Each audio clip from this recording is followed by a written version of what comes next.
Hey, everybody, welcome to the Not Move podcast. We'll be talking about some pro football this morning. It is 9 a.m. Eastern Time, September 7th, week one of the NFL season. All right, first thing that I like to do, much like with the baseball shows, with football, I like to go to rotogrinders.com, check to see if there are any weather concerns. So, looks like the most notable weather concern is going to be in that Raiders versus Patriots game.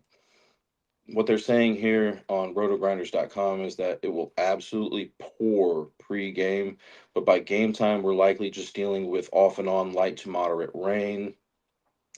Still, the combination of heavy rain pre-game soaking the field and still ongoing rain throughout the game should lead to slip conditions all game. I expect rain will be an issue essentially throughout the game, though again, a lot of that may be light. So it looks like they're going to be dealing with some rain there, some wet field conditions with the Raiders and Patriots game, and then Pittsburgh and the Jets. Pittsburgh and New York Jets. Um, looks like they're going to be seeing some sprinkles and showers, but it doesn't look like a total washout. They're recommending to check the pregame radar, but for now, they just think it's going to be wet at times. And then the Carolina and Jacksonville Jaguar game, a few storms around. Let's see here. There's a chance for a downpour in this game. Winds around 10 miles per hour. But other than that, maybe just some light sprinkles throughout some other games. I don't see any big wind concerns today, except maybe that Carolina and Jacksonville game. All right. So first game, I'll be with you guys for about an hour this morning. As the season progresses, I'll be doing my shows a little bit earlier, but right now we're really just looking at data from last season, right? So the first game we can talk about here is Tampa Bay at Atlanta. Last I saw, Tampa Bay was favored to win this game by 1.5 points at the book I was looking at. I posted my lean this morning to my social media pages. I was leaning towards the Buccaneers in this one, minus 1.5. But just keep in mind, Atlanta has won the last 4 out of 5 meetings between these two teams. Now, both of these teams' biggest weaknesses last season in regards to yards allowed per game were the passing yards allowed per game by both of these defenses. So, um, I think that both teams can definitely have success through the air. And, last season, Atlanta did rank fifth in passing yards per game, but Cousins played up until about week 16. So, they got a different quarterback in today. And I think it's a good spot for him. But, the line does suggest that Tampa runs the ball and Atlanta is going to be forced to pass a little bit. But I do think if Tampa has to pass the ball, they can have some success there as well. Atlanta last season, as we mentioned just a minute ago, they ranked 24th in passing yards allowed per game, and Tampa Bay ranked 30th in passing yards allowed per game. Now, one of the big reasons why I was leaning towards Tampa Bay in this one is because of their red zone advantage. Um, they ranked last season. They ranked fourth in red zone conversion rate. In Atlanta, ranked 28th in opponent red zone conversion rate. So Atlanta was not good at stopping teams in the red zone. Tampa Bay was very good at capitalizing on that. Not just that, Tampa Bay, they They ranked third in total red zone attempts per game last season. So they got to the red zone quite often. Now, I was thinking, if maybe if you liked Mike Evans anytime touchdown, let's see what Tampa Bay allowed last season, or excuse me, Atlanta to wide receiver touchdowns. They allowed, according to fantasy.nfl.com, Atlanta allowed the most receiving touchdowns to wide receivers last season. Um, and um, Let me look at Mike Evans' game log real quick. I think he played in one game against Atlanta last season and caught two touchdown passes. Yeah, yeah. Um, 5 catches, 62 yards, two touchdown catches for Mike Evans last season in that game. And Godwin was in that game. And it doesn't look like Godwin's going to be in this game today for Tampa Bay. So they could be going to Evans a little bit more here. What's up? Hey, what's up, JB? You know, waking up, ready for this Yeah, game day, man. yeah. I'm just breaking down this Tampa Bay and Atlanta game. Do you have any thoughts on this? I'm just kind of talking about how Mike Evans. I think he could possibly get a touchdown today. I was leaning towards Tampa Bay winning this game by 2+ points. Yeah, I like it. I like Tampa in it. I'm not really, there's not too much on, Michael Penix. I do know the last showing and last time that they played, it was 31-26 Atlanta, though. That was at home at Tampa. So Atlanta is home tonight or today. I agree though. I like Tampa in this. I like Baker. They got the wide receiver room back together after injury last year. Tampa's a good call. I like the points as well. Cool, cool. And I'm not going to get into depth on all these games as much as I normally do throughout, the previous football shows last season, just Yeah, because this yeah. is week 1, and we are We're we're really limited working on with a lot of data from last season, yeah. so but let's go ahead and move on here. Cincinnati at Cleveland. So Cincinnati's projected to win this game by 6+ points. Cincinnati has won the last 4 out of 5 meetings between these two teams, and Cincinnati won by 7+ points in all of those victories. Uh, so the last 4 out of 5 games they won. They won by 7+ points. Um, in Cincinnati, they were 5-1 on against the spread as a road favorite last season. Cleveland was 2-4 ATS as a home underdog last season. So both of these teams were very pass heavy last season. Cleveland, nobody called a higher percentage of passing plays than Cleveland last season. Cincinnati ranked second. So these guys really like to pass the ball last season.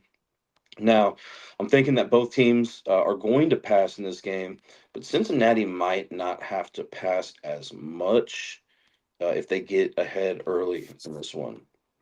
Um, think this might be Cincinnati's first. I think they have problems also winning week one, and okay, yeah. I think that's another thing. But I think they might break that this week.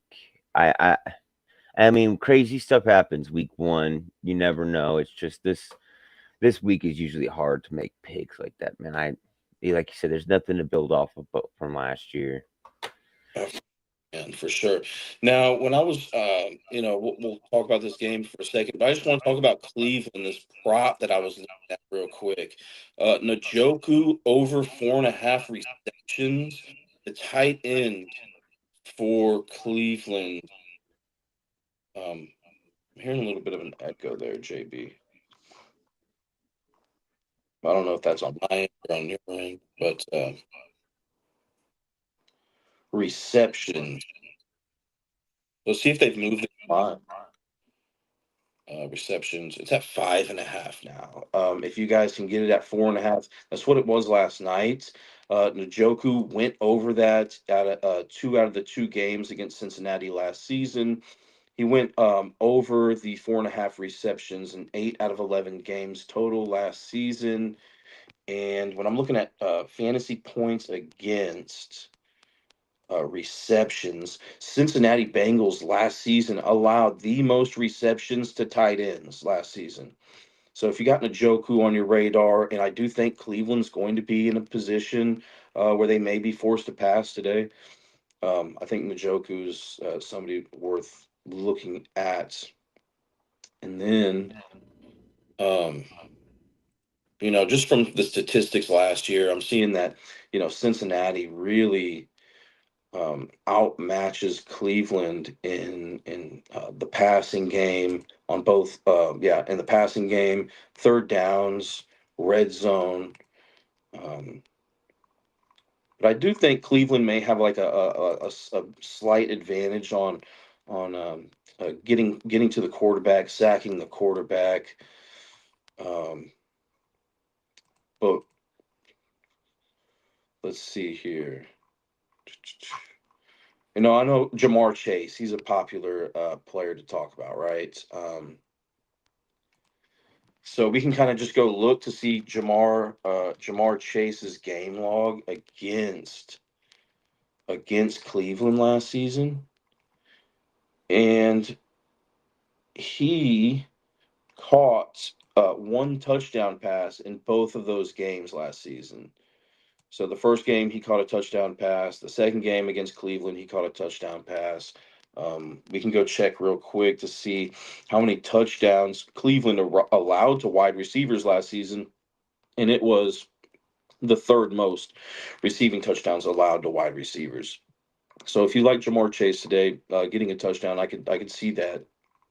My only concern would be Cincinnati getting ahead um, really early in this game and then not needing to throw to him in the later stages of the game. But you know, I think uh, if they were to get to that position, there's a good chance that Jamar Chase would have to catch a touchdown. Uh, anyways, Cleveland passing yards allowed per game last season, they ranked 14th, so they weren't terrible at defending in regards to yardage. They were about average. Rushing yards, they allowed more relative to the other teams in the league. They ranked 21st in rushing yards allowed per game, but Cincinnati wasn't a good rushing team last season, and they just excuse me, they didn't call a high percentage of rushing plays. So, but anyways, yeah, I just see Cincinnati has a sizable third down advantage, a sizable red zone advantage, a lot of advantages in this game. Any other thoughts on that, JB, on this game? None other than Cincinnati's win probability is like 65.5%. I mean I'm gonna have to go with Cincinnati on this one, to be Okay, honest. cool, cool. All right, Miami at Indianapolis. When I made my Mm. post this morning, Miami were 1.5 point underdogs. Let's see what's happened now. They still are. Okay. Miami last season they were 2-5 ATS as a road underdog. Indianapolis they were 3-1 ATS as a home favorite. Um, so I'm thinking that Indianapolis will try to run the ball here today, and Oh yeah. Miami will try to throw the ball. Um, Indianapolis's defense last season wasn't. It looked like it was below average. It was in regards to rushing yards allowed per game and passing yards allowed per game. Um, They also ranked 21st in opponent yards per completion. So I think yards per completion is important to look at. Um, I'm trying to pull up the source I was looking at earlier. Yards per catch leaders 2024, and I saw that I think it was Waddle that led this Miami team in yards per completion last season. So if you like Waddle today for yards, I can see him doing okay. But somebody else that I was thinking of, and I kind of want to know your thoughts on this, JB. Um, Darren, or what's going on with Miami's tight end position? Is Darren Waller going to be? Yeah, Darren Waller could be their guy. They traded away Jonnu Smith to Pittsburgh over the offseason. I'm seeing he's doubtful for the opener today. So Mm, that's kind of a hit here for the Dolphins. I'm yeah, seeing out according to the Palm Beach Post. that he's out. Ooh, Yeah.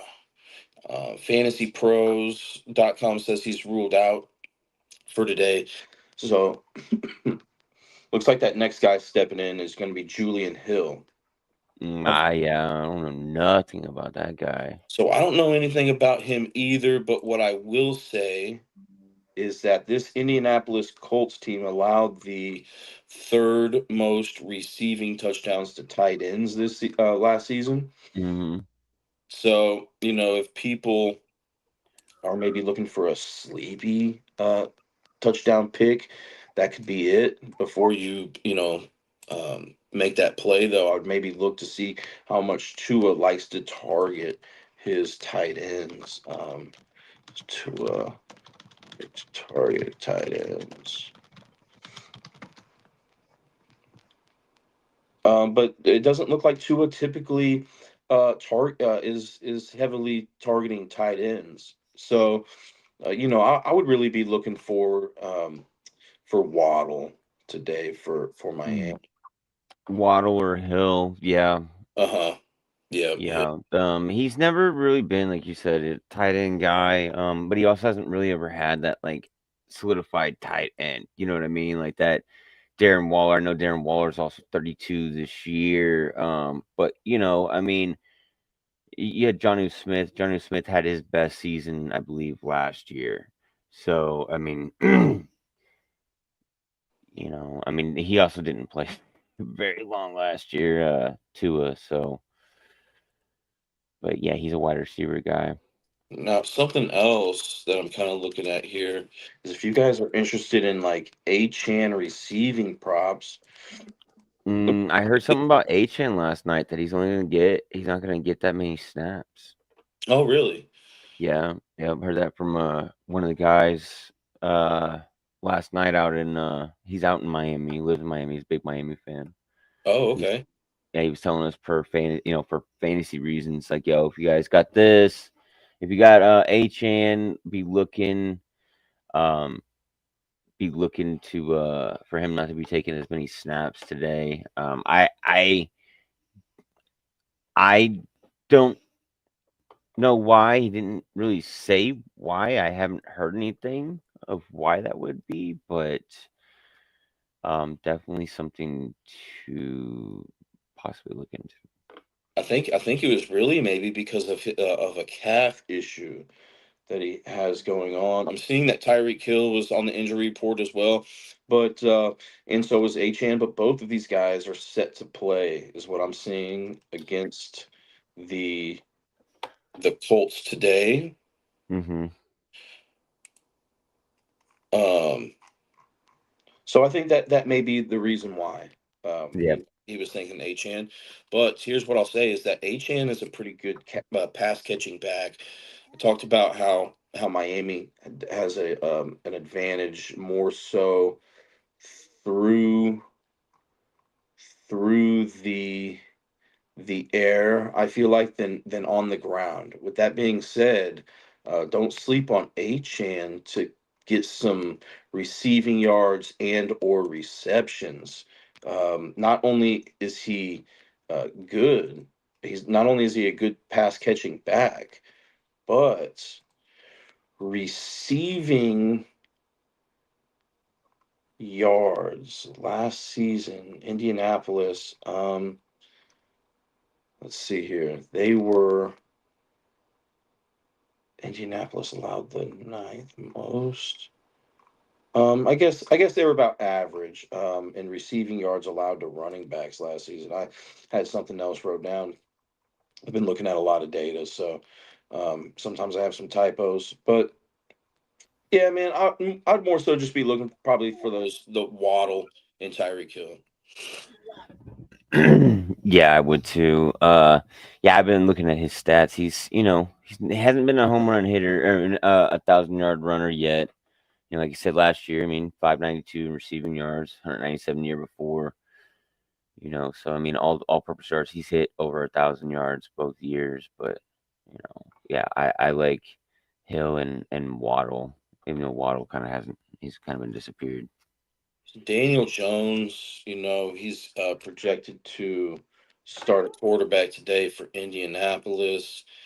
He's, I just, when it comes down to it, I just don't fully trust him. He's going to have to, uh, you know, prove something to me before I can place my faith in him. What are your thoughts on Daniel Jones, man? Do you think, he could have a solid game today? Do you think he could have a solid season? Do you have any thoughts about Daniel Jones being the quarterback?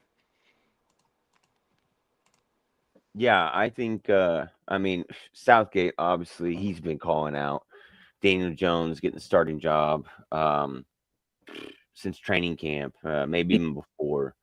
To be Yeah. honest with you, you know, one of his things that he likes to hit on that and why he picked Daniel Jones to be like the comeback player of the year.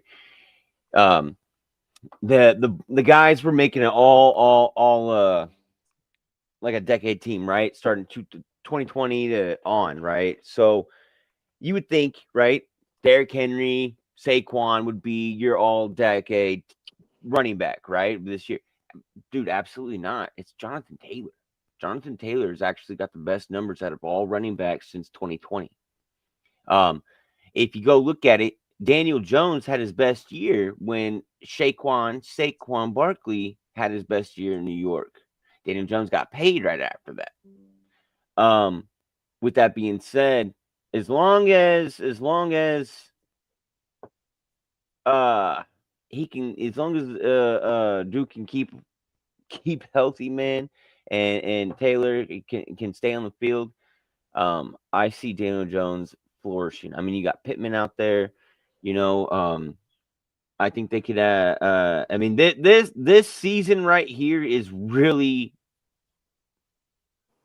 You got some people in the hot seats over in Indianapolis, I feel, and I think Daniel Jones can actually have a pretty good game. I don't see any reason that Miami really pose too big of a threat. I've never been really afraid of their defense. Hmm. Um, you know what I mean? I mean, they got what's his face? They got rid of their cornerback, traded him. Yup, traded him. They got Patrick. Mika. Mika's back there. Mika is also, in his 30s, didn't have a good year last year or too great of a year last year. I remember it correctly. And he's been trying to get out of Miami and they shipped him right back to Miami. It kind of sucks. But I do just want to uh say real quick, man, Daniel Jones, and then we can move on to this next game. But Daniel Jones, unless you have anything other words about it, but yeah, Daniel Jones, man, one of his strong points, from my understanding, is his rushing attack, right? He can run the ball. But yeah. Miami last season allowed the second fewest rushing yards to quarterbacks. And it doesn't look like they allowed a touchdown run last season to a quarterback. Looks like they were the only team in the league to not allow a rushing touchdown to a quarterback last season, according to fantasy.nfl.com. Wow, So I think that's impressive. I think that takes you know takes some pop away from Indianapolis today. But yeah, I'm just going to be leaning towards Miami in this one, plus 1.5. What are your Yeah, thoughts? I like Miami as well. I just don't. Being week one yet again, I'm kind of gonna go with them safe picks, and there might be a crazy pick or two, but Yeah, I just think Miami's got this one. To be honest with you, yeah, it's week one. Week one. Okay, so Carolina at Jacksonville. I'm thinking that this could potentially be a game to target, just I because like this game. how just because of how poor these defenses are. Right. Last season, Jacksonville allowed the most passing yards per game, and Carolina allowed the most rushing yards per game. So, um, Carolina allowed the most rushing yards per rush attempt last season, and Bigsby ranked 19th best in the NFL in yards per carry. So if Mm. you like Bigsby today, guys, you got that going for you. And then what was I talking about? Jacksonville's weak pass defense last season. Um, they ranked third worst in opponent yards per completion. Coker Coker ranked 16th in the NFL. But it doesn't look like he's what happened to him. Mm. I have Anyways, no let's move clue. on to the next guy. Thielen, Deontay Johnson. So it looks like Adam Thielen's honestly, gone. it honestly just looks like Dutch Johnson's gone. They got it, rid of a lot of the wide looking at receivers. this depth chart now. It's just it looks like there's some new faces in here. I've heard some good things about McMillan. Yep. I think there's just a lot of question There's question anybody that's really marks been with there from the Carolina. last year. Yeah. The continuity with the wide receiver corps and stuff is changed up. They're not really too certain on it. I like them. I like Carolina. I know Carolina and Jacksonville. They played last time December 31st, 2023, and Jacksonville smoked them like two trains, 26-0. Now, let's say that Jacksonville does pass the ball in this game. Um, More, let's say that they're behind in this game a little bit. Mm. What I will say is that Carolina allowed the most touchdowns to tight ends last season. I've heard some good things about Brenton Strange. I think he could be a sleepy player here today. Also, um, Carolina allowed the third most receiving yards to wide receivers. Um, Brian Thomas Jr. I think Yep. be on some radars today. Yep. That Uh, dude's a stud. Carolina ranked 24th in opponent yards per completion last season. Brian Thomas Jr. ranked 18th in yards per catch last season. So I think he's somebody to be looking at here. I'm seeing that both of these teams were actually pretty decent at converting touchdowns when they got into the red zone last season. Carolina ranked eighth in red zone conversion rate last season. Jacksonville ranked 13th. Both of those numbers are above average. Both of these defenses were below average in that opponent red zone conversion rate. And a lot of teams got into the red zone often against these two teams as well. So I think there definitely could be some touchdowns to go around in this one. Yeah. I like this game. I mean, you look at Bryce Young last year. I've been saying this. A lot of people are gonna like this. I've been saying how Bryce Young, dude, in 2 years, I believe Bryce Young, not in 2 years, so 2 more years. So this is what his second year. So let's go 2 more to his fourth year. Going into his fourth year, he's played 3 years, right? Going into his fourth year. Um, I mean. I think there's a possibility that he could outduel Jalen Hurts. Um, the thing is, though, I mean, you look at what he did against the two number. This is Bryce Young we're talking about, the Carolina Panthers. I know that they did not win. I know almost do not count. So guys, do not quote me on this or think, oh, but Carolina, I believe back to back weeks, or twice within 3 weeks period of time, played Kansas City and the Philadelphia Eagles last year, and they they almost, and I know almost don't matter, but they almost beat two Super Bowl teams. Mhm. They almost beat, and you can't just say, look at their, it was done on defense because it was Bryce Young outdoing the number one ranked defense last year in Philadelphia for 3 quarters of the game, and you had him outdoing Kansas City's defense, which was ranked number 4 last year. So two top 5 defenses. This Carolina Panthers team, I can't even tell you what they went last year, but we all know they didn't win too much. I mean, if they can build off that, and I think they could, after he got benched, some reason this guy was just pinging. I like Carolina. Give me Carolina. Just a couple of more notes on this game. So I see just a couple of slight advantages when I'm looking at the data from last season that are in favor of Jacksonville. I'm seeing that they have a slight third down advantage and a slight red zone advantage. Other than that, this game seems pretty even. What I will say is that Carolina was 3-5 ATS as a road underdog last season. Jacksonville 0-2 ATS as a home favorite last season. And although Jacksonville does have some slight statistical advantages when I'm looking at the data from last season, I'm going to have to um, lean towards Carolina because I don't think that those advantages are strong enough for Jacksonville to win this game by 4+ points. It's week one, anything can happen. Also, just going off of some things that you were saying about how Carolina was playing last season. So, yeah, Carolina plus 3.5. Moving on. Arizona at New Orleans. Looks like Rattler is going to be getting the nod here. Starting quarterback. Yep. Um, Today for the Saints. Um, I'm seeing that Arizona. When I looked this morning, they were favored by 6.5 points. Now Arizona, I know a lot of people are going to be on Arizona, and that's who I'm leaning towards in this game as well. But they were 0-2 ATS as a road favorite last season. But I really just see a lot of advantages here for Arizona today.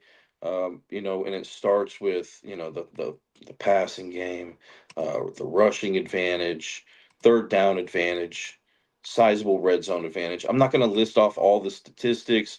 I think a lot of you who are probably watching today watched a previous show last season on how I would look at third down conversion rates, opponent third down conversion rates. I'm not going to bore you guys with that this morning, but um, What's I up, probably Ivan? will be talking about that stuff more on. Hey, blessed up, P. I probably will be talking Done about with that the stuff live. more as the season progresses, right? But I'm just not trying to bore you guys with data from last season. Um, That's and I'm what's just saying up. Arizona has a sacks advantage here. Um, Now, I think somebody to talk about in this game is James Conner. Arizona ranked seventh in rushing yards per game last season, and New Orleans ranked 30th. So New Orleans allowed the third most rushing yards per game to running backs last season. So if you like James Conner today, I think it's worth taking a look. And if you like him for a rushing touchdown, I could see that, but I would maybe be looking more towards his yards here. All right, let's go. Blessed up P. Thanks for Yeah, that's good what we luck. like to see. But yeah, James Conner, 73 and a half. Didn't play against New Orleans last season. James Conner went over that 73.5 rushing mark in 8 out of 16 games last season, so 50%. He's never played against New Orleans throughout his career. But Mm, if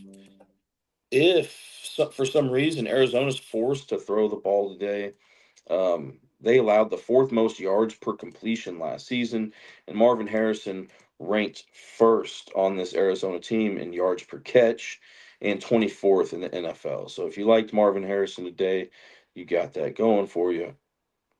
So, and just going back up to what Blessed Up P was saying about the leans that I posted earlier today, guys, it's week one. You yep. know, it's week one. I wouldn't just blindly tail everything that I'm posting, but hey, man, if you like to play and you saw that I was leaning towards it, maybe that gives you some more confidence. Maybe you just want to fade everything, that I posted. That's cool too. But a lot of those leans that I go with are not based off what I think. It's not opinion based. It's based off, the research that I do. So, and just the statistics. But crazy things happen in football. It's not all about statistics 100% of the time. So, um, anyways, but do you think New Orleans has any shot in this game, JB? No. I know. Well, man, I'm looking at their last meeting, 16-14 New Orleans at Arizona. Um, I don't know what point in the season that was last year. August 10th. So wait a minute, that was preseason then.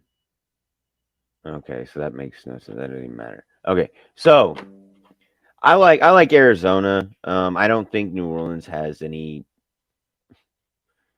shot. Poor Kamara, he wants to reside down there and stuff, but I just don't see New Orleans is such a mess, man. Um, So, they could be the surprise, and I just don't know how they would be the surprise. so I'm just looking at the history between these two teams, and I'm seeing that since the um, Arizona Cardinals turned into the Arizona Cardinals. They were formerly known as the Phoenix Cardinals. When they switched over to the Arizona Cardinals, in games that the New Orleans Saints have won against them, which was six since that time that they changed their name to the Arizona Cardinals. They played, New Orleans has won 6 games against them. Five of those games, New Orleans has won by 7+ points. Or no, I got that backwards.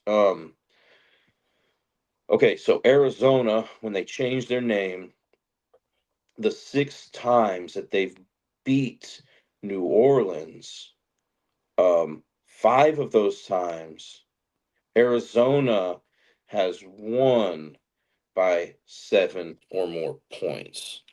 Wow, It's week one, guys. But yeah, 5-1. yeah, we point out everything in week one. But so I'm thinking that New Orleans is probably going to be forced to pass in this game. Arizona ranked 15th in passing yards allowed per game last season. Let me see if there were any big um, weaknesses with this Arizona Cardinals um, pass defense into to a specific position. Real quick, I'm not really seeing anything, but there's usually, in week one, a big upset that nobody sees coming. I Yeah, mean, I somehow, some way, I could see New Orleans, but I got to lean towards Arizona. that's what I'm saying. When you done breaking down these games, can we get your best 2 or 3 touchdown predictions for today? Yeah, for sure, man. I like it. Appreciate you, blessed up. So I know we got some other guys coming on the podcast here in just a little bit. I don't want to get too tied up in one game. Let me let me just kind of browse through these games real quick and see if I um, see anything that stood out to me through my research from yesterday and this morning. So, the Pittsburgh game, Pittsburgh at Jets.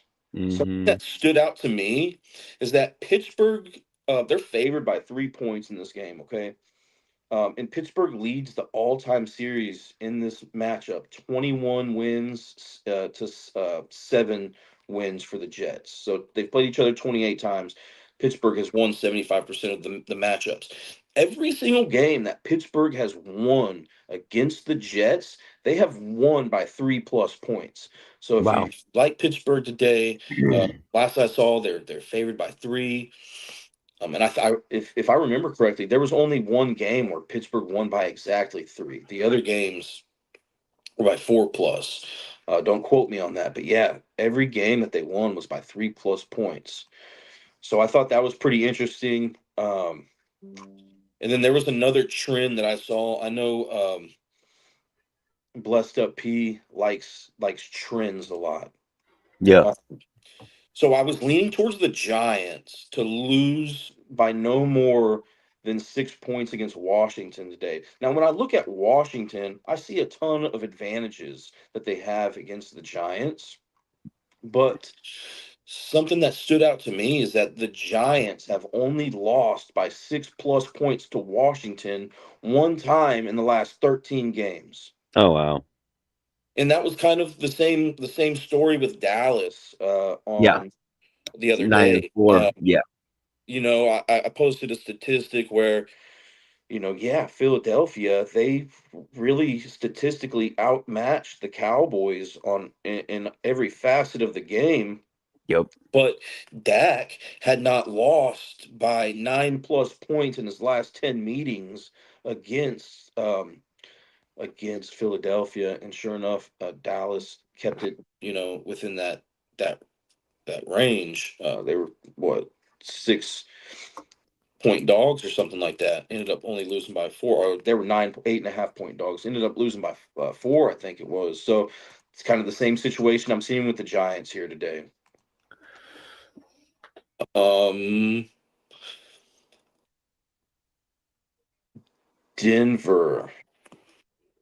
Denver, I think, has favorable history against Tennessee in regards to margin of victory. Um, Broncos versus Titans history. I'm looking at the football database, www.footballdb.com. So that's the source that I'm looking at here. And it looks like out of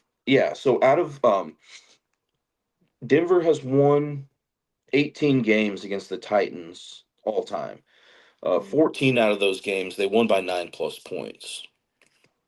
So just want to throw that out there. Oh, here's an even more interesting one. We have the San Francisco 49ers today, favored by 1.5 at Seattle.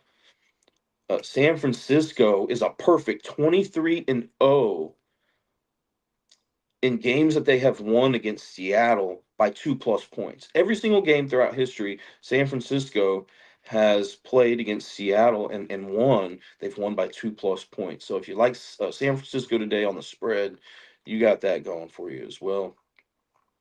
Um, Rams are 4-1 all time against Houston. They won by 6+ points in every single one of those victories. That's a smaller sample size, but if you like the Rams today, you got that going for you. Anyways, Blessed Up P was saying, can we get your best 2 or 3 touchdown predictions for today? Yeah, yeah. JB, do you like any players on your touchdown radar today? Um, I was thinking, if you're still there, if not, it's all good. I was thinking Mike Evans, Blessed Up P. We already talked about him a little bit. Um, I think Njoku is worth looking at. Tight end for Cleveland. Um, James Conner, I could see getting in the end zone. I'm just browsing to see who was on my radar this morning. I got them in my notes here. I'm just kind of scrolling down the page. You would think maybe Eckler, but from my understanding, there's going to be a running back committee there in Washington. So, somebody that I really like today is going to be Harvey, RJ Harvey for Denver. Um,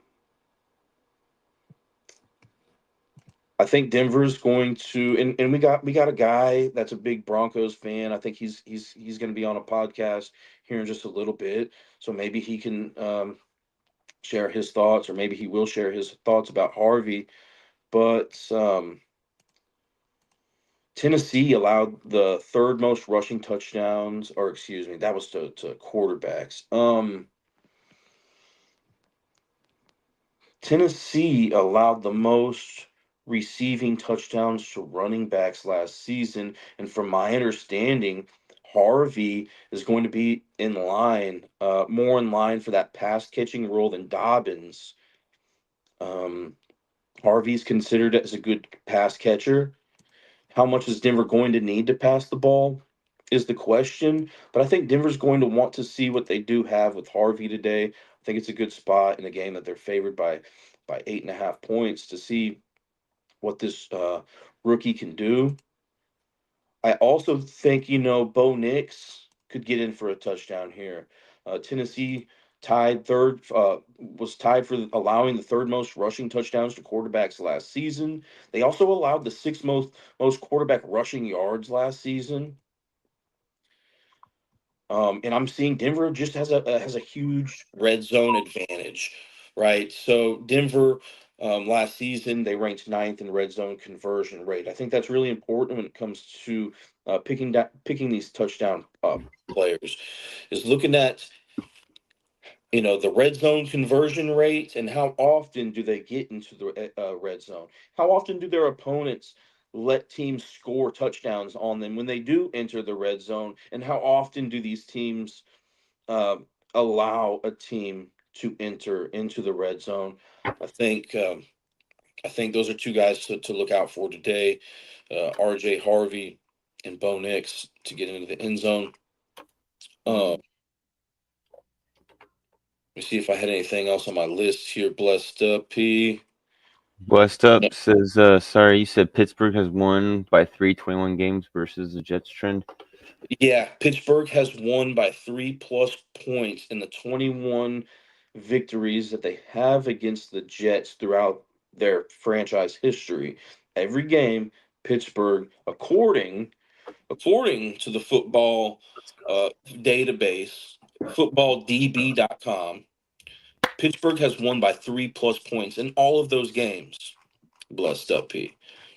And in case you missed it, I don't know if you like San Francisco today or not, but let's say that you do.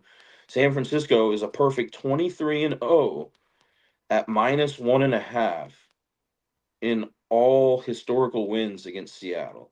A perfect Wow. 20. Yeah. I don't know if this was uh going and reporting to or in comment to his 3 touchdown predictions, but I'm gonna assume that's what he was talking about. London Mims and BTJ. Yeah, Mm, thanks for the comment. So London. So yes, when thank I you. was looking at Michael Penix last season, Drake London was his favorite target. Yeah. Um, Oh, Drake Dunham was, I think, like what, finished like top 10 last year. Like he was Drake London's Drake London's real deal Holyfield right there, y'all. yeah, and passing yards allowed per game by Tampa Bay last season, they allowed the third most passing yards per game last season. Um, Also, I'm thinking that um, now if you're thinking for a touchdown, I could see that too. I mean, here's the thing though, Tampa Bay's opponent red zone conversion rate was ranked ninth last season, so they were above average in limiting touchdowns as a defense last season. They were above average in limiting touchdowns when teams entered the red zone. But if you just want to know, wide receiver touchdowns last season um, allowed by Tampa Bay, they were below average. They allowed the one, two, three, four, fifth most touchdowns to wide receivers last season. Right. So, Yep. I could see London getting in the end zone. And then Mims. Mims is a sneaky one. Denver. my thing is Sneaky. like, how often is Denver going to need to pass the ball in Oh this? man, Now, they're every team is going to have to pass, right? Every team will have at least one pass, I'm sure. But, like, they're favored by 8.5 points. If you think this is going to be a competitive game, if you think Tennessee is going to well, give the Broncos a run for their money, I think, Mims is somebody, uh, you know. But Tennessee, just keep in mind, Tennessee last season allowed the fewest passing yards per game to opposing teams. right, And I'm sure, touchdowns allowed to wide receivers last season as well by Tennessee was, yeah, they limited wide receiver touchdowns pretty well. So I'd be a little bit hesitant about that, about Mims. What did you have something to say on Mims, JB? oh, I got him on my fantasy. He could be a sneaky one right there. To be honest with you, now I was gonna say something about that Denver offense though. With Sean Payton, they like they got running backs, but dude, like you look at Sean Payton's career, he's a pass team. He's not really a rushing team, right? If anything, they're gonna be like by committee. I feel they got a couple of running backs back there with Dobbins and Harvey. So I see them. I see them passing the ball pretty heavily. I think that's just what Sean Payton's style of offense is, Yeah. and you know, so I think Mims could get it. Especially Sutton. Sutton, he's not on here, but Sutton signed that new deal, so he's kind of got some fire underneath him to perform. But like you said though, Tennessee, the defense was amazing last year. I mean, this game right here between Tennessee and Denver, you got two top five defenses or so, two top 10 defenses right here, just from last year. Tennessee was just very weak on the rushing yards allowed per game last Yeah. season. They were great with passing yards allowed per game, ranked best in football.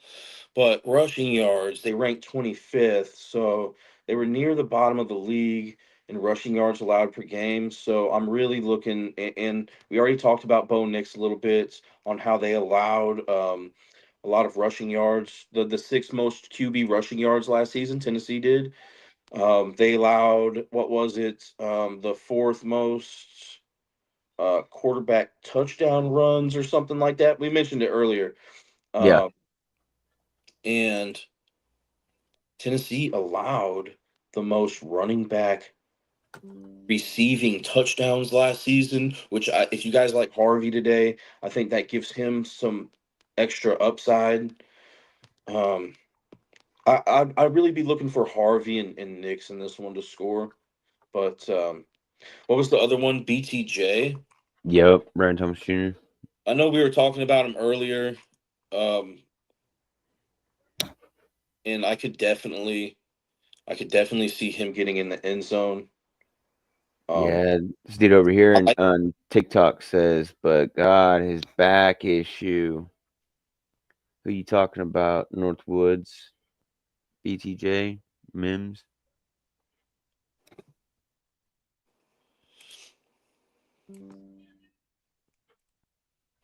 um,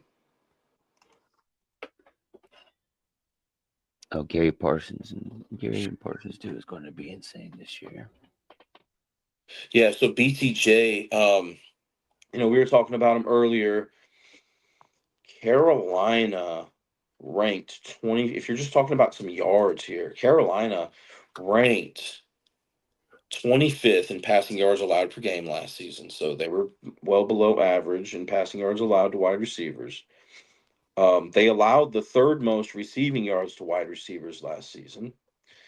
They allowed the eighth most wide receiver receptions last season, and they were below average in opponent yards per completion. To summarize it, Carolina was a bad pass defensive team last season. I Mm, haven't seen anything noting that they are going to be exceptionally better this season. And Brian Thomas Jr. ranked 18th in yards per catch last season. So I think, there's a good chance for him to have some solid production here. Also, I'm seeing that Jacksonville, in the red zone last season, not only did Carolina allow teams to enter the red zone more than any other team last season, wow. but they allowed they were the third worst team in allowing teams to score touchdowns on them when they were in the red zone. And Jacksonville, when they were in the red Jeez. zone, were above average in getting it done in the red zone. So yeah, I like BTJ probably the most. I BTJ is like a London stud. too. I London's a stud. BTJ's a stud. Mims, a I little mean, hesitant on Mims. yeah, he's a little mids. Mims is mid. Now there could be a better matchup for Mims later down the road. I Yeah. just think specifically against this Tennessee matchup, it's not something that I'm personally looking to target. Um, Now, how much time do we have, JB? About you High got bar. you got the next podcast coming on in 30. Yep. About a half hour. Yep. Okay, yeah, let's do that. Blessed up P. Raiders and Patriots. I like it. I think that was the next game on the list here. Um, I didn't look into the historical data as much in this one. I do know that the Raiders last season they were 3-5 as a road dog against ATS, and New England was 0-0 as a home favorite. Vegas has Pete Carroll now head coach. Interesting head coach matchup. Mike Vrabel for New England. Let's see here. New England really struggled to pass the ball last season in regards to passing yards per game. Um, Vegas really struggled to rush the ball last season. What I think here, um, so I'm seeing on the pregame radar here, according to rotogrinders.com, that they may be dealing with some wet field conditions here. Mm-hmm. And there Absolutely. could be some rain problems in this game potentially. So just in that aspect, I have to look for the team who I think is going to run the ball better. And so that so we got Genty for Vegas. How good is he? How good is he going to be? What I will say is that New England ranked 22nd in rushing yards allowed per game last season. Um, but New England, um, you know, they had more rushing yards per game last season, and they got this Travion Henderson, this rookie, who I've heard some great things about. I think I've seen him do some good things in preseason. I think the very first preseason game, he took like an opening kickoff for a touchdown or something. But um, that's besides the point. The point is, man, I just think New England might be able to have a little bit more success on the ground than Vegas today. Um, And I also give New England a slight red zone advantage. I'm not going to go through all the statistics here. Honestly, it's a pretty even matchup. I'm seeing New England's defense. It's projected to be the 12th best, according to a source that I looked at. Of course, there's going to be projections that have this defense higher than this defense lower, but I'm seeing that New England's defense could be a little bit better this season than they were last season, and they weren't terrible. Um, What are your thoughts on this one, JB? On the New England Raiders. Yeah, yeah. I mean, I think it's a close matchup, man. I think it's going to come down to who's going to be able to run the ball better, and I just think I got a little bit more faith in Ramondre Stevenson and Travion Henderson than I do um, with Genty. So, you know, Genty kind of reminds me of that type of it's kind of odd, but kind of like a Barry Sanders type of runner, right? And I mean, obviously, it's kind of what his it's kind of funny. He was chasing that guy's record in college too. Um, but you go and see, dude was like really, and even in his preseason game debut, he was miss, and then he hit one for like 15 yards. He miss, and the same thing that Barry Sanders used to do. Against the Patriots, I know last year, okay, so it says, they faced off in 23, 17, and 21, Vegas. I like what Pete Carroll does and brings to teams and cultures. Hmm. He definitely can set the tone and change um one. He can change cultures and create a winning environment. And New England too, man. I really like New England. I know we had a guy out here asking if I thought Drake May will run one in today. I do. I like that. I like Drake May running one in. Um Also, mm, I picked New England on my picks. But I'm gonna go with Las Vegas on this one. I'm gonna say Las Vegas takes this one on this show. Um I like I secretly like the Raiders. I think they were going to try to come out and make a statement. You know what I'm saying? Like after the Chargers and everything, the AFC West, how it's rolling. I just think that they got to go out there and make a statement and punch them right in the mouth to say, "Hey, we're here." You know. Um, And to I be like honest with Stephon you, Diggs getting. I like Stephon Diggs getting into the end zone though. I like him having a big day today. You yeah. know, week And one, that it's time for question, everybody to set that tone. mhm. With that question, I know JB said that he thinks May will run one in today. I think he could, obviously, right? But I do have my concerns because the Raiders' defense wasn't necessarily allowing a ton of QB touchdowns last season. They only allowed three quarterback rushing touchdowns throughout the season. Now, I don't know exactly what their schedule was. Maybe they didn't play the big rushing quarterbacks type of players, but just based off that piece of information, I'm a little concerned about May running one in today. But I think it might be more likely for him too if this game's going to have some wet field conditions. Maybe. Um, I don't know. It's not a spot that I would be looking for, but I mean, honestly, this is the game that I'm the least confident in, to be honest with you. There's a lot of question marks, I think, for both teams, but I'd have to lean towards New England in this one, um, just because I know what I'm going to get a little bit more with New England than I do with Vegas. This whole Vegas system is new. Um, it's new, so they do have Geno Smith now, uh, Genty. But I think this Patriots defense, man, could give Vegas some problems today. And if they're not clicking on all cylinders, if this game were to be played later in the season, I would probably feel a little bit more comfortable with the Raiders in this one. But just because they're so new, man, I have to lean towards New England on this one. But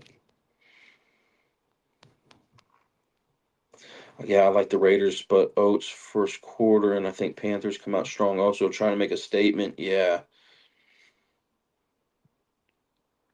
would definitely be raining. Cool. Hey, thanks for that insight. Um, Pittsburgh and New York Jets. This is a game that I'm looking forward to. Um, I'm sure everybody else is as well. Aaron Rodgers has a 3-1 career regular season record against the Jets. We talked about it earlier. Blessed up P. Pittsburgh leads the all-time series 21-7, and Pittsburgh has won all those games that they did win. They won by 3+ points. When I looked earlier, the line was Pittsburgh -3. Pittsburgh last season, ATS as a road favorite, were 2-2. The Jets ATS were 0-2 as a home underdog.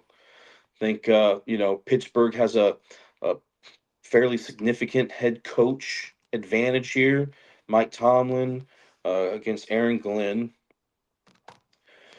Pittsburgh passing yards per game. See, this is where numbers can get a little skewed. So when I say skewed, just numbers can be a little misleading because Wilson and Fields were the quarterbacks for Pittsburgh last season. Now Pittsburgh has um, Aaron Rodgers at quarterback. So you know what I can say is that the Jets were very good at pass defense last year. In regards to passing yards allowed per game, they ranked third. Where I think Pittsburgh has a better advantage here is going to definitely be through that ground game with Jalen Warren, but it's not significant. I just think the Jets are going to have some troubles rushing the ball in this one.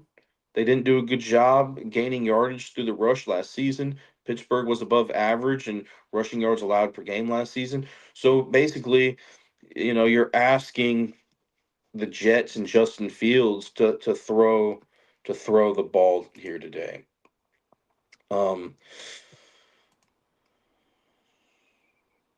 is Pittsburgh, you know, it depends on, their defense wasn't the greatest pass defense last season. Um, it just kind of depends on how much you think Pittsburgh's pass defense has improved this offseason and if you're a believer in Justin Fields or not. If you're a believer in Justin Fields, if you're not too high on Pittsburgh's pass defense, I think that's how the Jets will have to get it done. I can see the Jets capitalizing on that. But um, you know, here's my thing with Pittsburgh, right? So Justin Fields, we all know he's a good rushing quarterback. Pittsburgh last season allowed the fifth fewest rushing yards to quarterbacks. So I think that takes away from me liking the Jets in this game. Also, Pittsburgh only allowed two rushing touchdowns by quarterbacks last season. So yeah, in revenge game. Yeah, revenge game.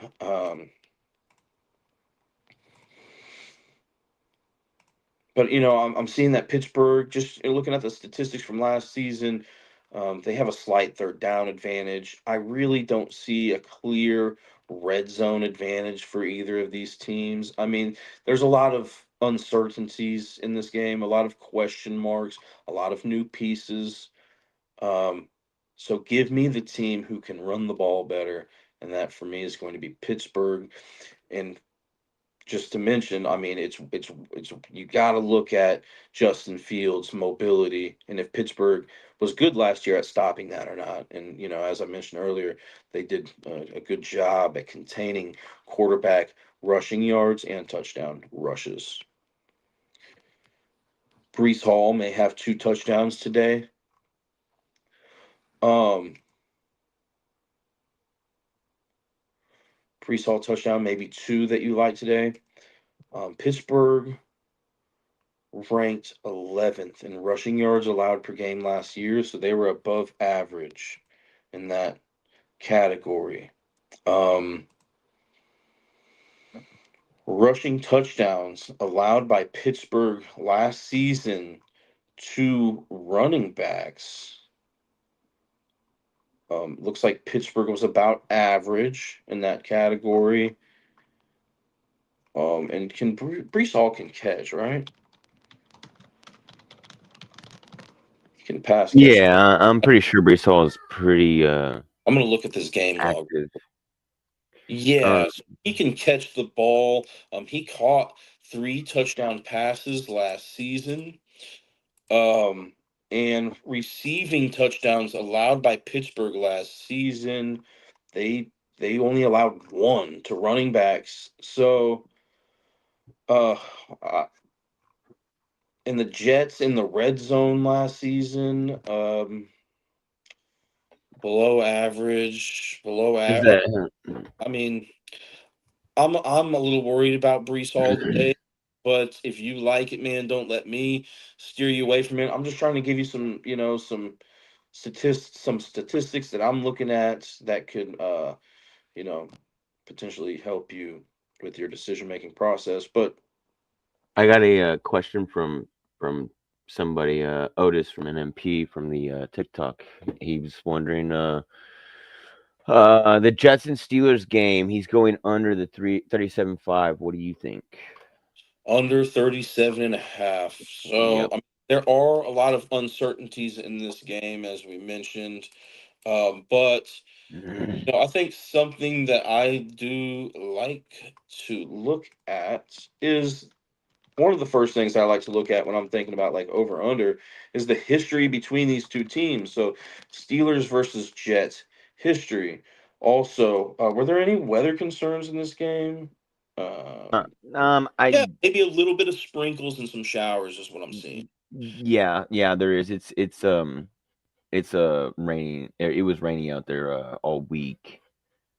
Um, we got a couple guys on NMP that are out there on the East Coast, Pennsylvania area. So there's a couple things that I'm gonna look at here for you, for that over under thing.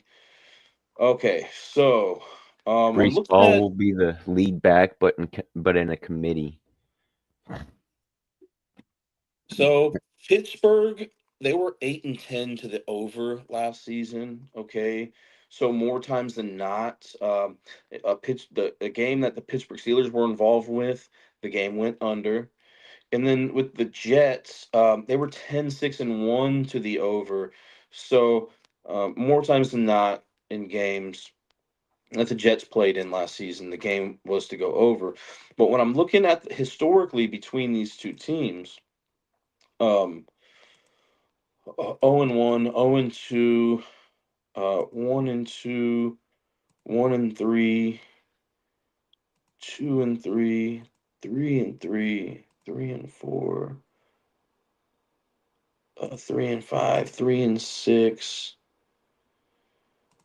4-6. It looks like four four out of the last 10 games. It was 4-6 to the over in the last 10 meetings that these guys have had. At that 37.5 point mark. So more times than not, it's gone over that mark historically. I think it's a close call, man. I think rain does have a lot to do with it. Aaron, I could see it going under. Just like my natural putting statistics aside, my natural instincts are telling me that this game probably goes under as well. Um, but I would maybe personally look to target a different spot. What do you think, JB? You think it goes over the 37 and a half total? I agree with the blessed up. I'm down there. The weather on the East Coast, like I was saying, we got Zip Zap, Otis, Coach, and Veg or Southgate. They all live out there on the East Coast, and they're talking all week. All I heard was rain. There's some weather. Pats and Raiders. Now that I really think about that, I think Genty could have a nice little game too with that running. They're gonna probably put that ball in his hands. Same with that that 37 and a half Otis. I like the under. just because of the weather. There's probably gonna be more running. Like Zip Zap said, it's gonna be in committee, but said also the Jets' offense led by Fields isn't very productive. Yeah, I mean we'll see. We haven't seen regular season game yet. I think just kind of a hot take I have on this game. Won't be surprised to see Aaron Rodgers run into the end zone and spike that ball. The Jets allowed the second most quarterback rushing touchdowns last season. I know Aaron Rodgers is, on the older side, but Yeah, yeah, I mean, I remember back in the day, JB, when we were growing up, we saw Peyton Manning with that bootleg when he played for Denver, when they played Dallas that one game. It was that highest scoring shootout, and Peyton Manning's Peyton Manning, you know, sneaked into the end zone, and I can kind of see the same thing here today with Aaron Rodgers. yeah, yeah. See, Bless Up says heavy downpouring. Mm. Yeah, that definitely affect that them And games. I mean, if it's going to be raining a lot, once again, Pittsburgh did really good last season at defending quarterback rushing yards. But let's see what other games here. Um, San Francisco and Seattle. I know we're going to have to wrap up here pretty soon, JB, because some other guys need to get on the podcast. But right now, I'm kind of thinking San Francisco wins by 2+ points against Seattle. San Francisco has beaten Seattle 23 times throughout their history in matchups.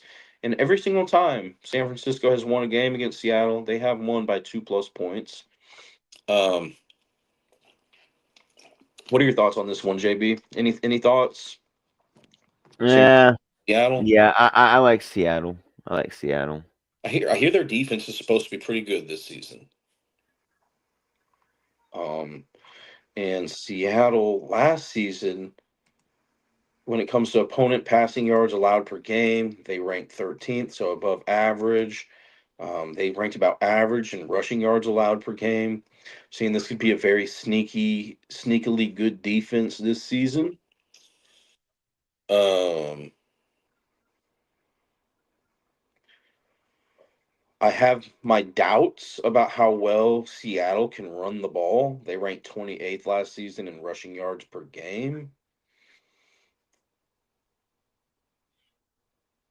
And is Sam Darnold an upgrade or a downgrade from Geno? I personally think it's I don't know. What do you think, JB? You think it's an upgrade or a downgrade?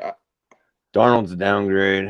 That's what I was leaning towards too. I just wanted to, I like to look at statistics. I don't do a whole lot of opinion based stuff. And maybe there are some statistics that say that Geno is a better quarterback than Darnold, but just naturally, my instincts are telling me that it is a downgrade. And I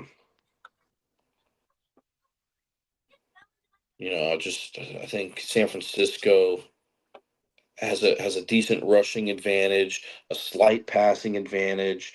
I think they have a head coach advantage, third down advantage, um, divisional matchup. Man, I mean, I could see Seattle pulling this one out, but I gotta lean towards San Francisco. I didn't look at these later games as much in depth though. Let's see. In the next live,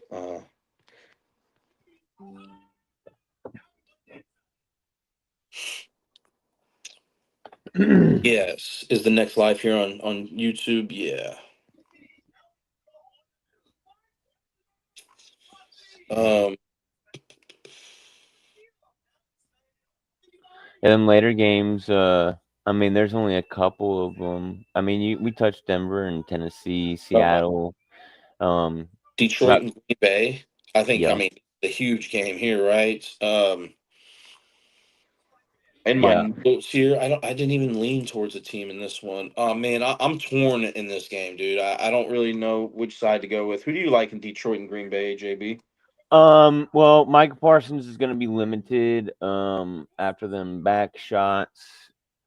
Um, I I like Detroit. Detroit's healthy this year. They got everybody back. I don't think Parsons is going to be in their full game. You know, I like Detroit. Just shooting it out there. You know, with Y&T. And I can talk about some statistics here in just a second. I said didn't have as much time to dive into these games, but I still got some decent information here. I mean, I think you made some good points about Parsons. You said he was going to be limited today potentially. Yeah, yeah. Just because scheme wise, Detroit is healthy again. Mm. And last season, just looking at these red zone conversion rates and red zone attempts per game, no other team entered the red zone more than Detroit last season. Green Bay did a good job at that as well, though. But Detroit did a better job at converting in the red zone, and Green Bay did not do as good at converting in the red zone, nor preventing teams from converting touchdowns in the red zone. So I think I'm gonna have to lean towards Detroit in this one too.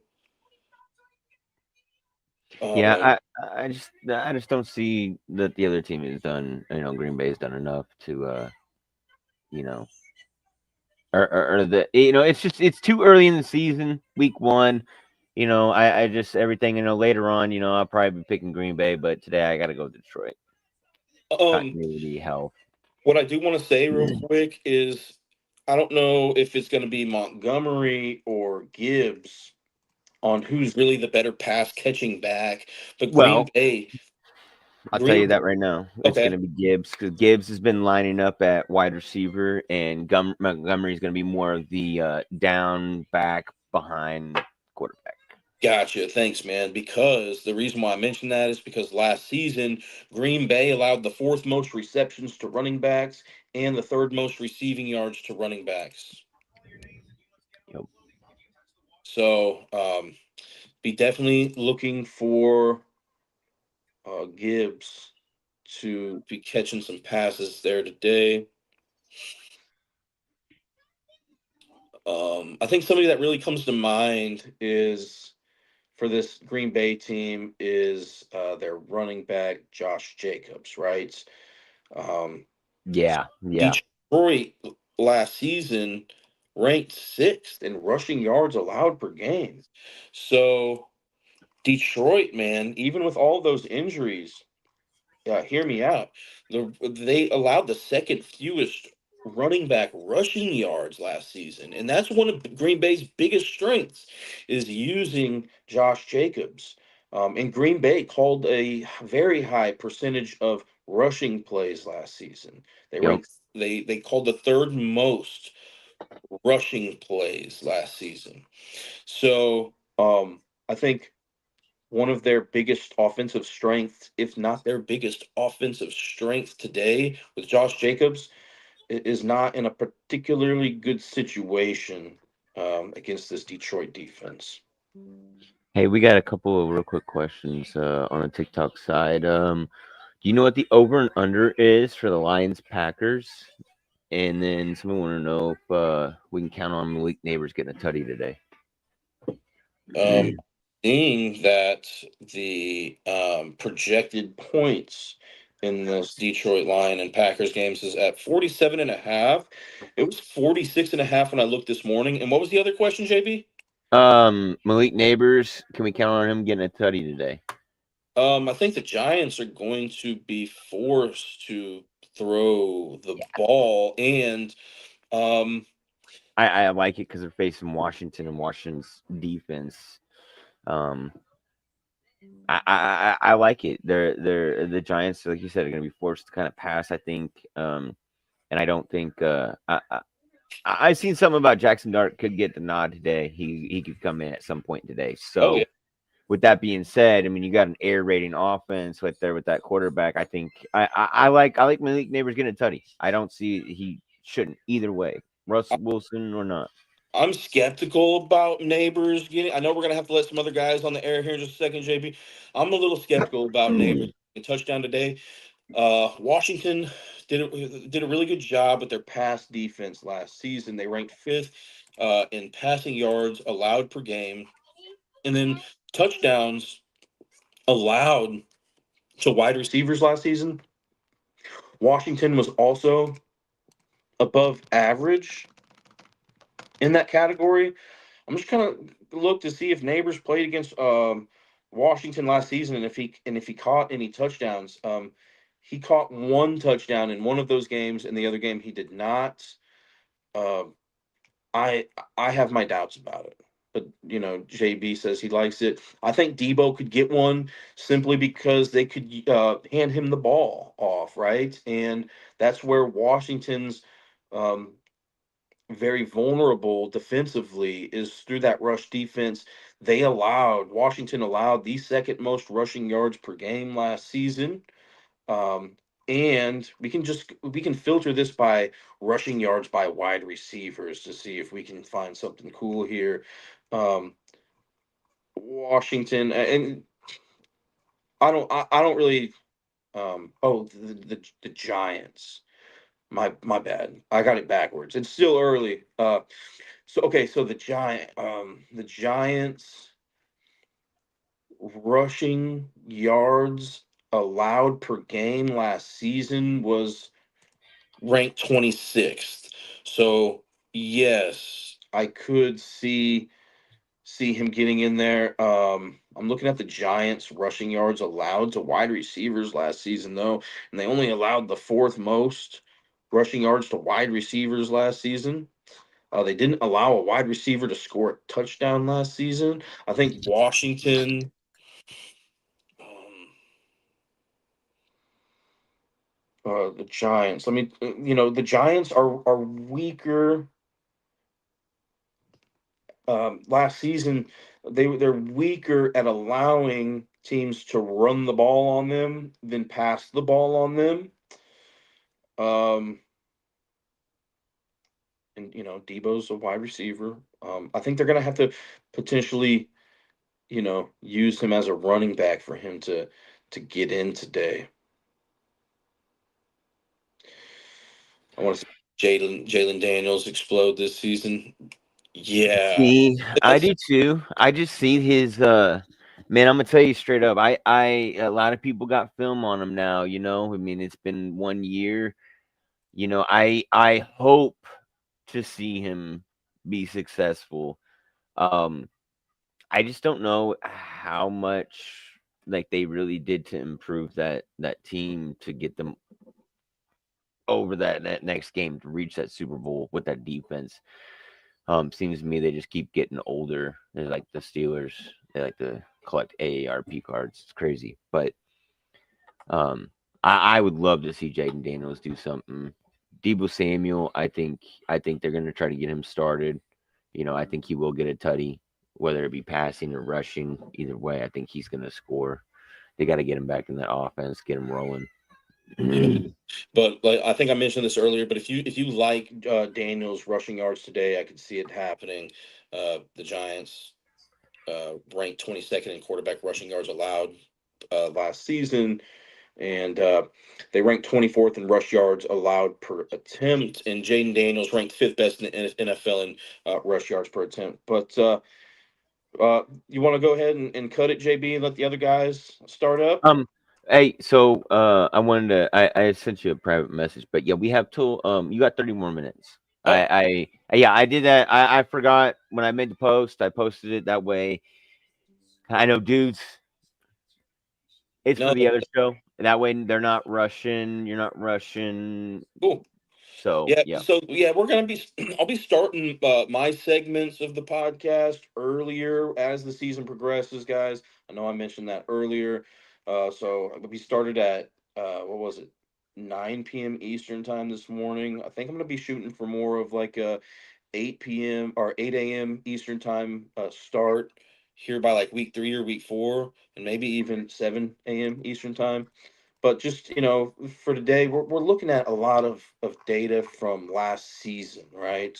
Well, next So week too. I don't want to cut. I don't want to cut you, but next week good. too, we won't be. I don't know. I know it's gonna be more so like this week. You had a Pittsburgh, which the show's coming on next. Pittsburgh Steelers still curtain. Get you guys this deal on the Steelers. Coach and Dollface Gremlin will be doing that, but that's getting ready to jump right in. You know what I mean? That's gonna be. They're just doing that to get it filled in because they didn't do it last week. So next week there should be a little bit. It should be a little bit different. You got a little bit more time. A lot of you don't have to necessarily go too early. But yeah.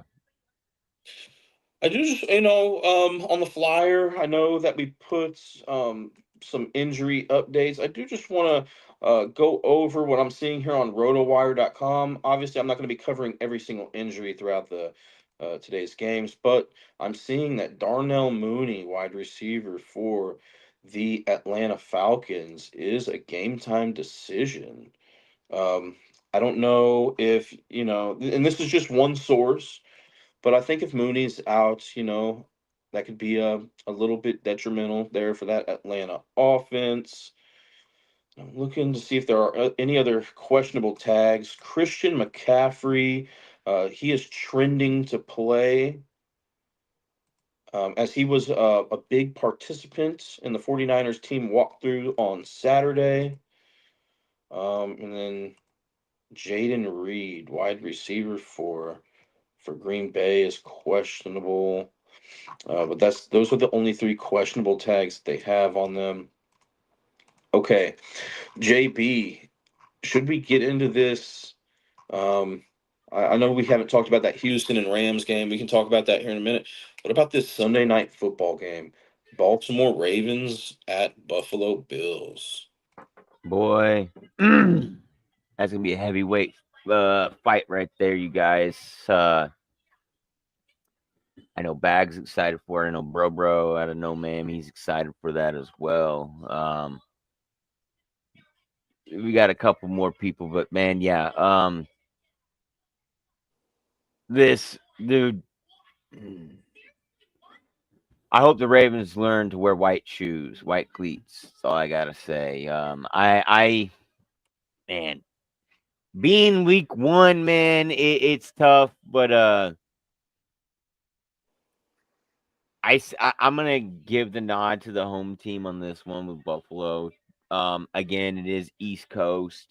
Um, we got a guy affiliate. He's in Buffalo. Said it was raining too, so this is also their last year playing in their home stadium before they get their new field. I think I like what Blessed Up P saying down there. I think Allen could get that first TD. So I'm glad that he mentioned it, because that is definitely something that both of these quarterbacks are capable of doing, is Yeah. running the ball. Yep. Last season, Baltimore allowed the fourth fewest rushing yards to quarterbacks. Okay, compared to Buffalo, who was good at preventing yardage by rushing quarterbacks too. They ranked fourth is eighth best, but just on that alone, I have to give the advantage to Baltimore being able to contain Josh Allen's rush yardage more than Buffalo is going to be able to contain Jackson's rush yardage. The touchdowns were about the same. Both of these teams were good at defending against that touchdown rushing by quarterbacks last season. Buffalo only allowed two. Baltimore only allowed three, and those are both above average. Um, Now, when I'm looking at this game, man, I just see a little bit more advantages for Baltimore in this one. I think Buffalo is going to have to get it done through the air. In Baltimore last season, they were a bad pass defense. They ranked 27th in passing yards allowed per game, but they spent some early draft picks on a safety and an edge rusher. They also added a couple of veteran cornerbacks. I think this team, I'm excited to see how well this Baltimore Ravens defense can or cannot contain Josh Allen's passing attack.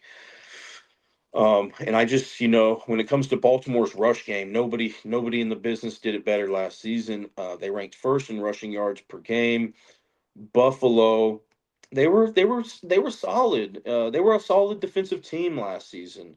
Um, but they did rank 13th in rushing yards allowed per game. I think that's where Baltimore has to get it done. Um, Now, what I will say is Buffalo. Likely is out too. Ooh, Likely's out. Hmm. So I'm more so, focused on this Baltimore rushing attack. Specifically Derrick Henry. Specifically Derrick Henry. Buffalo allowed, they ranked 22nd in opponent rush yards per attempt last season. And Derrick Henry ranked second best in football in rushing yards per attempt, or per carry, right behind Lamar Jackson at one. So I think there could be some big runs, long gains for Baltimore on the ground game today, specifically Derrick Henry, that can uh, put them above the competition here. And I'm also seeing, just based on the statistics last season, that Baltimore has a sizable third down advantage. They have a red zone advantage. Baltimore was the best team last season in red zone conversion rate. Buffalo was second though. So, like JB said, this is a heavyweight battle tonight. But but look, man, something that really sticks out to me is that Buffalo allowed opponents to enter the red zone last season a lot, um, and Baltimore did not. So I just think, Baltimore's going to have more red zone opportunities and capitalize on those red zone opportunities more than Buffalo tonight. Mark Andrews touchdown and for receptions. Um, yeah, let's look at the tight end position here on fantasy.nfl.com, and let's look at receiving yards allowed by Buffalo to tight ends last season. Um, Buffalo, they were about average in yardage allowed to tight ends, and then touchdowns allowed to tight ends last season. Buffalo was about average on that category as well. Mark Andrews touchdown, I could see it. Blessed up here. I could see it now. Now, Baltimore did call a high percentage of passing plays last season, or excuse me, a high percentage of rushing plays last season. They had this, out of their play calling, they called the second most rushing plays last season. So that's really this Baltimore team's focus. But if you have Buffalo committing to that run, maybe LJ can sneak out there and hit Andrews, for a touchdown. You also got what's his face back there in the Derrick Henry. I mean, shoot, he was 76, 86, 83 yards, 73 yards from 2K last year, very quietly. Everybody was, focused on s.1. I know dude is also, higher up in his career, he's played more years and whatnot, but I mean, Derrick Henry is always that dude. That's King Henry, man. You can't go wrong picking him. Mhm. I just kind of want to see. So I'm thinking Buffalo is going to have to put the ball through the air. Um, a lot of that reason being is that Baltimore had the best. I mean, Baltimore absolutely dominated the running game on both facets of the ball last season. Ranked first in rushing yards per game, ranked first in rushing yards allowed per game. But here's an interesting player I think to look into for Buffalo. Um, Keon Coleman. Mm-hmm. I like Keon So, Coleman. I was telling you about him. I was calling him out last year. Baltimore last season ranked 23rd in opponent yards per completion. So they were allowing some big gains to wide receivers. And Keon Coleman Mm-hmm. ranked second best in yards per catch in the entire NFL last season. Um, if he's in today, Mac Hollins is somebody to look at. I'm not going to. He's not there no longer. Okay, he's not there anymore. I'm just reading this list. Amari Cooper, he retired or something, right? Yeah, he's And gone. They Shaquille went and signed. They went and re-signed Gabe Davis. Brought him back. um, and that's pretty much it. As far as I know, I don't think they've really added anybody besides Gabe Davis, got him back, and Hollins is gone and Palmer, Cooper's Josh gone. Palmer. Holland. I can't remember. I think it was number But they got Joshua Palmer now, it looks like, huh? Palmer. Yep, Palmer's in there as well. I think he was. Yeah, I think they just got him this year.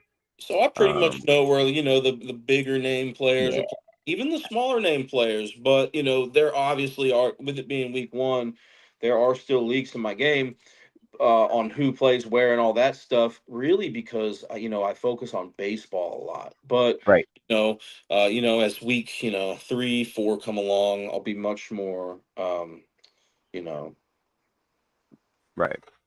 Yeah, we much we more on top of things. Not saying that I'm not today, but I am a little bit rusty today. Let's be honest, it's week one. But and I just don't pay attention to all the off season stuff as much. I mean, I listen to the guys on the podcast, on the Not Move podcast, when I can, we but appreciate it. I was definitely just I've been focused on baseball now, so now I'm refocusing here. But anyways, let's keep talking about some game data here. Anyways, you think Buffalo in this one, JB? I gotta lean towards Baltimore. Um, Yeah, I like Buffalo just because they are home. You know, I it's just because they're home. yeah, They're neck and neck, and that's right there. I think is just really the deciding factor of what could possibly happen. It, mm, I do. I'm going to say this. I do like the Ravens. I do. Um, I'm just going to give them, the factor of it being at home, though. That is it. I do yeah. think that the Ravens could have that better paper squad. You know what I'm saying? Uh, But so Blessed Up P is asking about the over under 50.5. So Baltimore last season were 13-5-1 to the over. So a lot of the games that Baltimore played in, and which is second best in the NFL. The only team better at being in a game that went over was Carolina, 13-4. But Baltimore, yeah, 13-5-1. And then they're playing Buffalo, who went 12-7-1. So just based off that alone, uh, you know, these teams last season like to go over. Now we can look at Bills versus Ravens history and see how many times these teams have scored. They've played each other 13 times throughout history. Let's see how many times that they have scored 51 or more points in a game. 1-0, 1-1,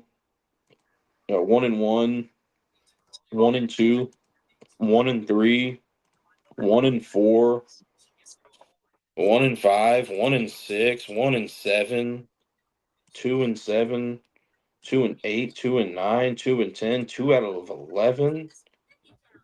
So only 2 times out of 13 total games that these two teams have played against each other throughout franchise history has it gone over that amount. wow, So that's concerning. yeah, But just for the Baltimore guys that are contemplating on whether or not to pick them to win or to, get it done by -1.5, every time Baltimore has won a game against Buffalo.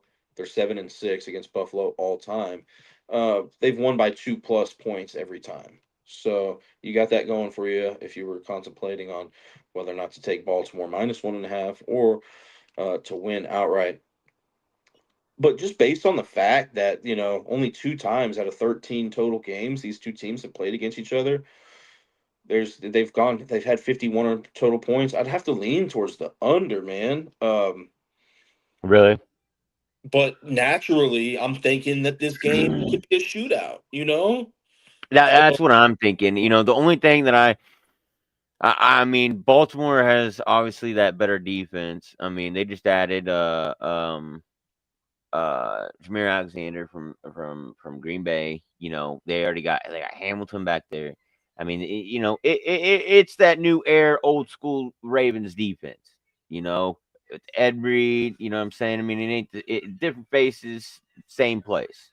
It's just something that culture out there does, just like Pittsburgh. We all know.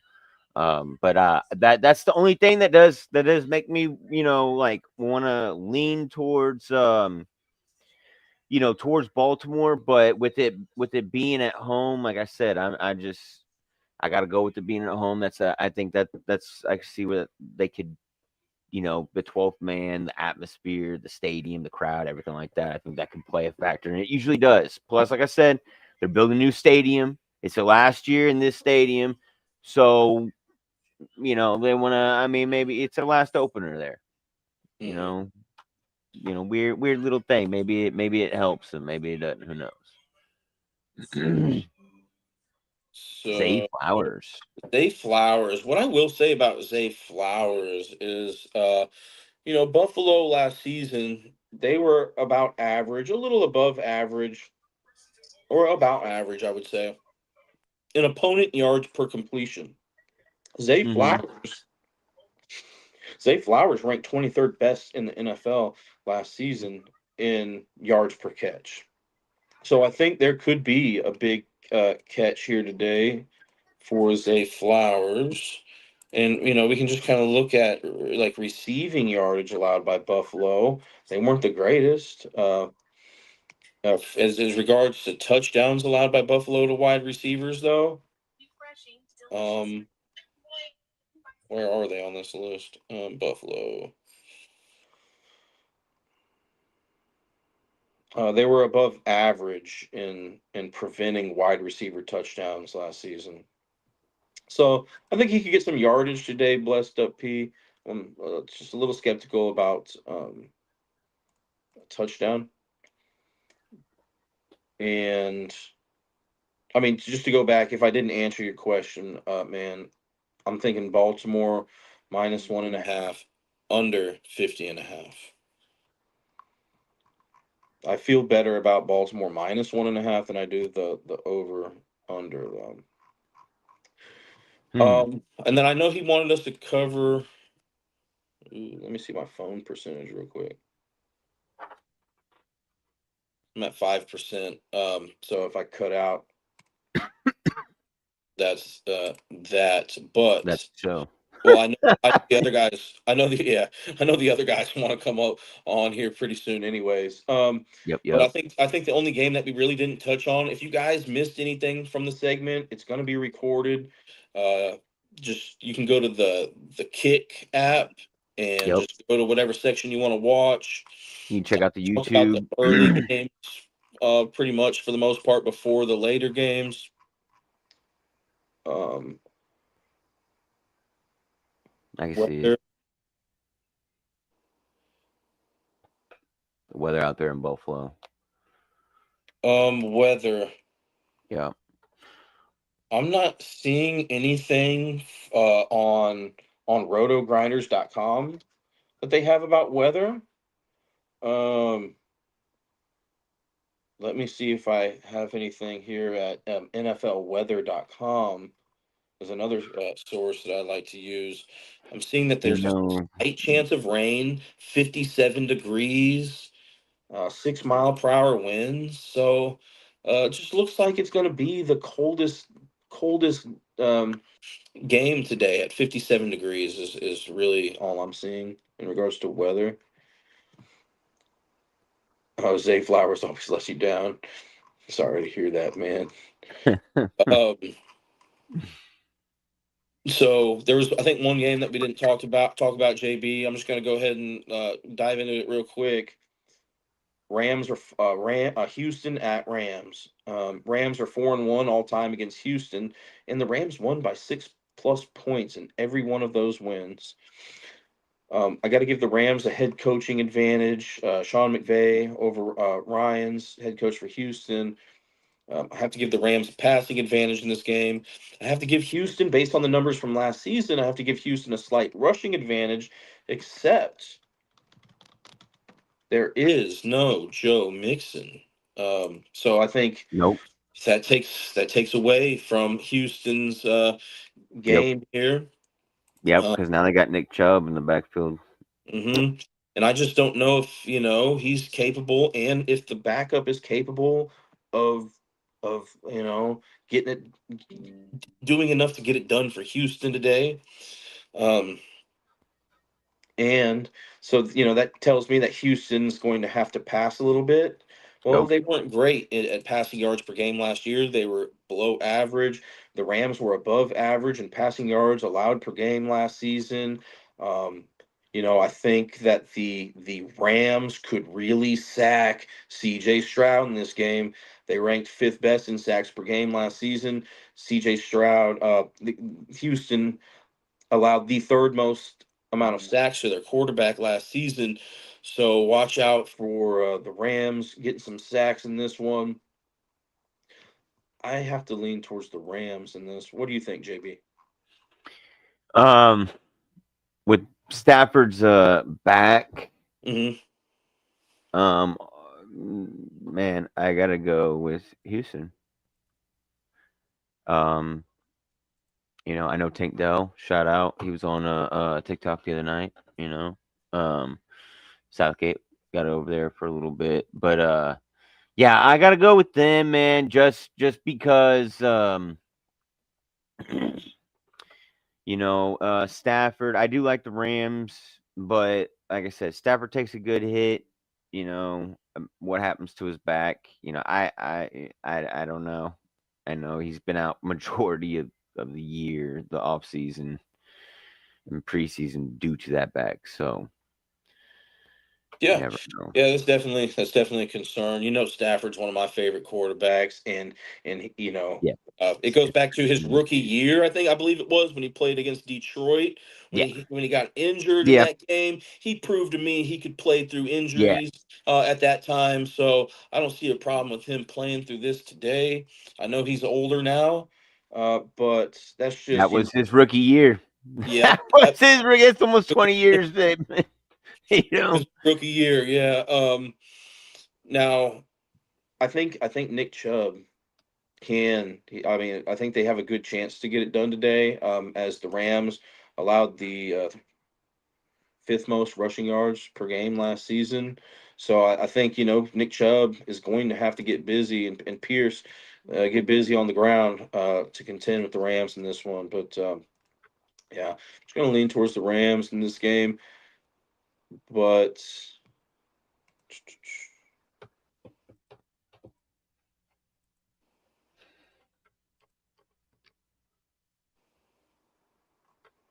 um, you know, if you're looking for like a big yardage play, explosive play or something, guys, um, I know we've been talking about opponent yards per completion and yards per catch today with the wide receivers. With the running backs, I would really be looking at rushing yards allowed per carry and versus rushing yards per carry for that offensive player. See that the Rams allowed the third most rush per yards per attempt last season. So, how often is Nick Chubb, breaking out for runs or big yardage runs or Pierce? So, or any of these players at running back. If you're thinking about taking running back with yardage, I think that's a big thing to look at. But Great breakdown, fellas. Everything green today. Good luck to y'all. Thanks, blessed up, P. I appreciate you, man. Yeah, JB, I'm gonna have to go ahead and get out of here. Any last words? Hey, good luck to y'all. Like Blessed Up P said, everybody that's got some green on the green, let's make it count, baby. Yep. All right. Take care, everybody. Thanks for joining. Good luck today. We'll see you guys. We'll make an announcement, but I'm sure we'll see you at least at the latest next Sunday morning. Absolutely. All right. Take care, Not everybody. moved out. Thank you guys for joining Not Move podcast. Better section of the betting section. Not moved.